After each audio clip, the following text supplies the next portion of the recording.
नमस्कार, जनवार्तामध्ये आपले सर्वांचे स्वागत. प्रथम पाहूया ठळक बातम्या. रिपब्लिकन पार्टी ऑफ इंडियाच्या वतीने जपानमधील भूकंप आणि त्सुनामीमुळे मृत्युमुखी पडलेल्या नागरिकांना श्रद्धांजली अर्पण.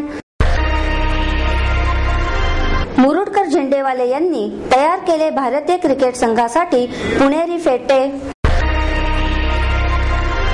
आणि जर्मनीतील करवंद नगरी आणि फ्लेवर ऑफ नेचर या पुस्तकांचे प्रकाशन अभिनेते डॉक्टर मोहन आगाशे यांच्या हस्ते संपन्न. सोमेश्वर फाउंडेशन प्रस्तुत पुणे आयडल 2011चा अंतिम सामना बालगंधर्व रंगमंदिरात पार पडला. खंडेरायाच्या लग्नाला ये मेरा इंडिया, पान खाए सैया आदी गाण्यांच्या ठेक्यावर पुणे आयडॉल 2011 ही गायन स्पर्धा उत्साहात पार पडली. या स्पर्धेत पुणे आयडॉल 2011चे मानकरी सिद्धेश परळीकर, उत्तम बनसोडे आणि मोनिका दामले ठरले. त्यांना पोलीस आयुक्त ज्ञानेश्वर फडतरे, महादेव निमण, मनीष आनंद यांच्या हस्ते पारितोषिक देण्यात आले. यावेळी आमदार विनायक निमण, स्वाती निमण, नगरसेविका शैलजा खेडकर, संदीप खर्डेकर तसेच परीक्षक म्हणून प्रसिद्ध गायक किशोर कुलकर्णी, रश्मी मुखर्जी आदी मान्यवर उपस्थित होते. विजेत्या स्पर्धकांना अनुक्रमे 25, 15, 10,000 रुपये रोख आणि स्मृतिचिन्ह तसेच उत्तेजनार्थ स्पर्धकास 5,000 रुपये रोख आणि स्मृतिचिन्ह देऊन सन्मानित करण्यात आले. पुणे आयडॉल स्पर्धेत यावर्षी महाराष्ट्रातून 500हून अधिक गायक स्पर्धकांनी सहभाग घेतला. यामध्ये छोटा गट, मध्यम गट आणि मोठा गट असे 3 भाग करण्यात आले. यावेळी स्वाभिमान संघटनेचे अध्यक्ष सचिन सातपुते आणि अन्य पदाधिकारी उपस्थित होते. कार्यक्रमाचे प्रास्ताविक विनायक निमण यांनी केले.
देवा देवा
सम्यक साहित्य संमेलनाला भारतीय संविधान दिंडीने प्रारंभ झाला. ढोल ताशा, बँड, लेझिम आणि संबळाच्या निनादात भारतीय संविधान रॅलीने सम्यक साहित्य संमेलनाला प्रारंभ झाला. या दिंडीमध्ये अनेक ज्येष्ठ साहित्यिक, लेखक आणि आंबेडकरी चळवळीतील कार्यकर्त्यांनी मोठ्या प्रमाणात सहभाग घेतला. डॉक्टर बाबासाहेब आंबेडकर सांस्कृतिक महोत्सव समितीच्या वतीने याचे आयोजन करण्यात आले. महापालिकेतील महात्मा फुले यांच्या पुतळ्यास महापौर मोहनसिंग राजपाल यांच्या हस्ते पुष्पहार अर्पण करण्यात आला. त्यानंतर सुरू झालेल्या या दिंडीमध्ये ज्येष्ठ साहित्यिक उदय प्रकाश वाल्मिकी, दीनानाथ मनोहर, परशुराम वाडेकर, प्राध्यापक सुभाष वारे आदी उपस्थित होते. लेझिमच्या निनादात भारतीय संविधान चिरायू हो, डॉक्टर बाबासाहेब आंबेडकरांचा विजय असो अशा घोषणा देण्यात आल्या. संभाजी पालवे या ज्येष्ठ नागरिकाने यावेळी गाडगे महाराजांच्या वेशभूषेत उपस्थितांना स्वच्छतेचे महत्त्व पटवून दिले. महापालिकेच्या मुख्य प्रवेशद्वारापासून जंगली महाराज रस्त्यावरून निघालेल्या या दिंडीचा समारोप बालगंधर्व परिसरात झाला.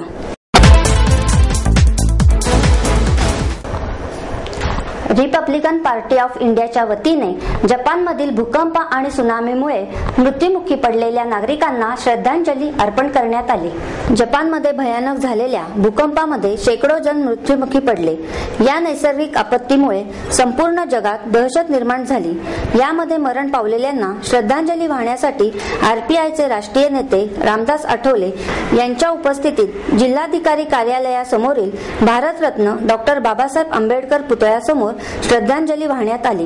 यावेळी पक्षाचे पुणे शहर प्रसिद्धी प्रमुख महेंद्र कांबळेंसह मोठ्या प्रमाणावर कार्यकर्ते आणि नागरिक उपस्थित होते.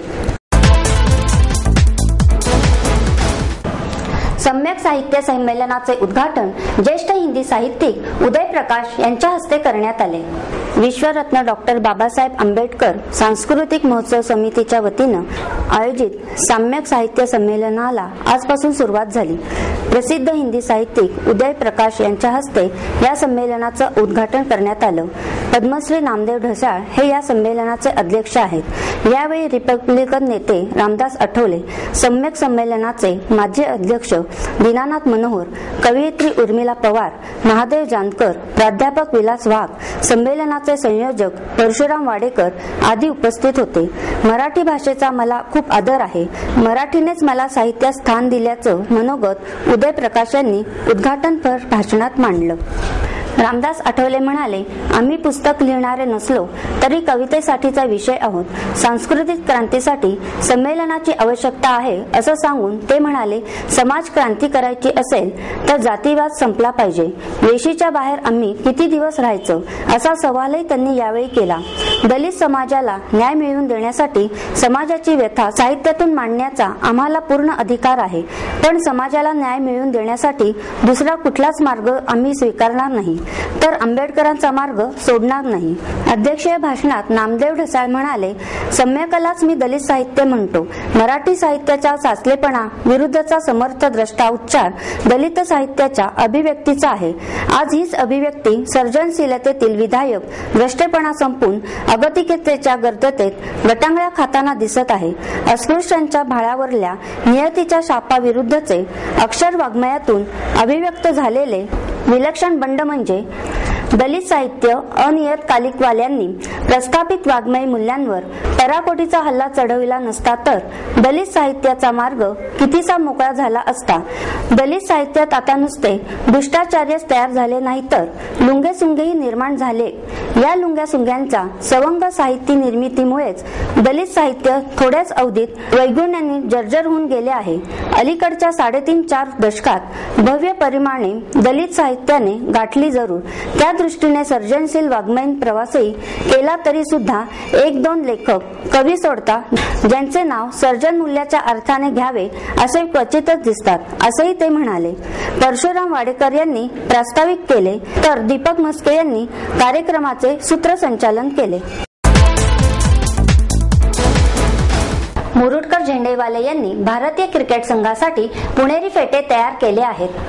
भारताने विश्वचषक जिंकावा यासाठी साऱ्या देशभरातून क्रिकेटप्रेमी प्रार्थना करीत असतानाच पुण्यातील मुरुडकर फेटेवाल्यांनी खास पुणेरी फेटे भारतीय क्रिकेट संघातील 15 जणांसाठी तयार केले आहेत. तर सचिन तेंडुलकरसाठी खास हिऱ्यांचा फेटा बनवला आहे. हे फेटे पाहण्यासाठी पुणेकर गर्दी करीत आहेत.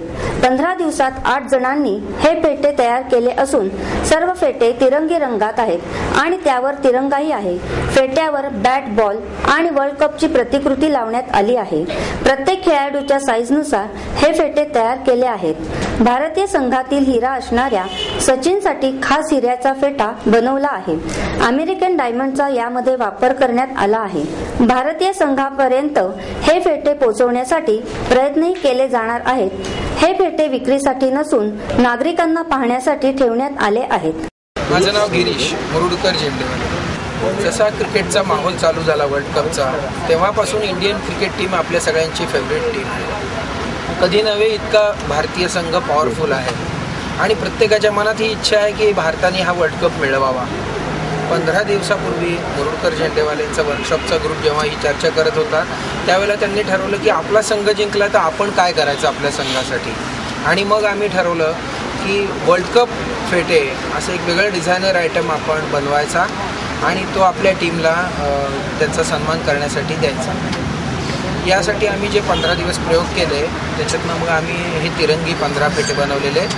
त्याच्यात छोटीशी बॅट, बॉल, जरी, जरदोजी याचा वापर केला आहे. वर्ल्ड कपची छोटी प्रतिकृती, या सगळ्या सजावटीनंतर हे फेटे आता काल परवा आम्ही दुपारी आणलेले. 15 दिवस याच्यासाठी काम केलेलं आहे. आणि सचिन तेंडुलकरसाठी जो आपला सगळ्यांचा हिरा आहे त्याच्यासाठी हिऱ्याचा फेटा बनवला आहे. म्हणजे त्याच्यात ऑस्ट्रेलियन डायमंड, अमेरिकन डायमंडचा वापर केला, गोल्ड प्लेटेड ज्वेलरी वापरली आहे. आणि हे सगळे फेटे आता आशा आहे की आपली टीम जिंकावी आणि त्यांच्यापर्यंत हे पोहोचावे.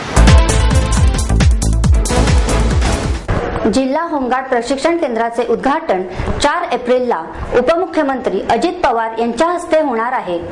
येरोडा येथील सर्वे नंबर 90/2 आळंदी रस्ता येथे सायंकाळी 5 वाजता होमगार्ड केंद्राचे उद्घाटन होणार आहे, अशी माहिती जिल्हा समादेशक होमगार्ड पुणे प्रवीण आहुजा यांनी पत्रकार परिषदेत दिली. या कार्यक्रमास आमदार बापू पठारे, जिल्हाधिकारी विकास देशमुख, सार्वजनिक बांधकाम विभागाचे अधीक्षक अभियंता UP देबडवार आदी मान्यवर उपस्थित राहणार आहेत. जिल्हा होमगार्ड अंतर्गत असलेल्या पुणे, वडगाव, मावळ, खेड, जुन्नर, घोडेगाव आदी भागातील होमगार्ड पथकातील मानवसेवी अधिकारी, स्वयंसेवकांनी उपस्थित राहावे असे आवाहनही त्यांनी यावेळी केले. 50 प्रशिक्षणार्थांची सोय असलेल्या या प्रशिक्षण केंद्रात 4000 होमगार्डांना प्रशिक्षण देण्याची सोय आहे. नव्याने बांधलेल्या या जागेत प्रशिक्षणाच्या सर्व त्या सुविधा असून सध्या 2500 होमगार्ड येथे आहेत. अजून 1500 प्रशिक्षणार्थींची भरती करण्यात येणार असून समाजातील सर्व स्तरातील नागरिक यात सहभागी होऊ शकतात. त्यामुळे समाजकार्य करण्यासाठी याच्या माध्यमातून प्रशिक्षण घेऊन नागरिकांनी इतरांना मदत करावी असे आवाहनही प्रवीण आहुजा यांनी यावेळी केले. जर्मनीतील करवंद नगरी आणि फ्लेवर ऑफ नेचर या पुस्तकाचे प्रकाशन अभिनेते डॉक्टर मोहन आगाशे यांच्या हस्ते करण्यात आले. यावेळी लेखिका डॉक्टर विनीता महाजनी, श्रीकांत इंगळहळणीकर आदी मान्यवर उपस्थित होते. या कार्यक्रमाचे आयोजन लॉ कॉलेज रस्त्यावरील आगाशे सभागृहात करण्यात आले. यावेळी बोलताना मोहन आगाशे म्हणाले की लहान मुलांना शाळेत शिकवताना जशी पुस्तके असतात तसे हे पुस्तक आहे. त्यामुळे हे पुस्तक सर्वच वयोगटातील वाचकांना उपयुक्त आणि माहिती देणारे ठरेल असा विश्वासही त्यांनी यावेळी व्यक्त केला. श्रीकांत इंगळहळणीकर म्हणाले, निसर्गाकडून आपण नेहमीच काहीतरी घेत असतो, शिकत असतो, पण त्याची परतफेडी निसर्गाला करणे गरजेचे आहे. तेच या पुस्तकाच्या नावातून कळून येते असंही त्यांनी सांगितले. कार्यक्रमाचे प्रास्ताविक आणि सूत्रसंचालन कविता केळकर यांनी केले.